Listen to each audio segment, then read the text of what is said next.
7 2 9 6 4 8 તો 5 પછી પ્રશ્નાર્થ 7 શું છે?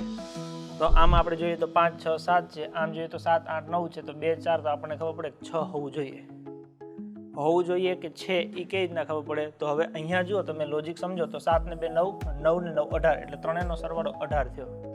એ જ વસ્તુ અહીંયા તમે સમજો 6 ને 4 10, 10 ને 8 18 થયા. તો અહીંયા 5 વત્તા 7 એટલે 7 ને 5 12 થાય. તો 18 મારે કરવા હોય તો અહીંયા મારે 6 મૂકવા પડે, એટલે 7 ને 5 12, 12 ને 6 18, તો પ્રશ્નાર્થની જગ્યાએ જવાબ થશે 6. આને કહેવાય લુપ્ત સંખ્યા શોધો. કોઈ નિયમ નહીં, લોજિક સેટ થવો જોઈએ, ખબર પડી જાય તો તરત જવાબ આવી જાય. બાકી નકર 2-4 દિવસ નીકળી જાય તો લાઈટ ન થાય એ ન જ થાય.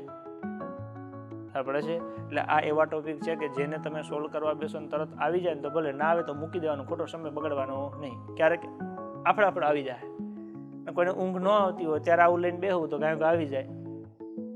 રેડી?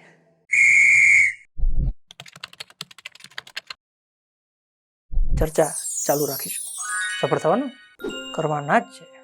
બસ જોડાયેલા રહેજો. મજા આવે તો તમારા મિત્રો સાથે શેર કરજો. રેડી? મળીએ ચાલો આગળ.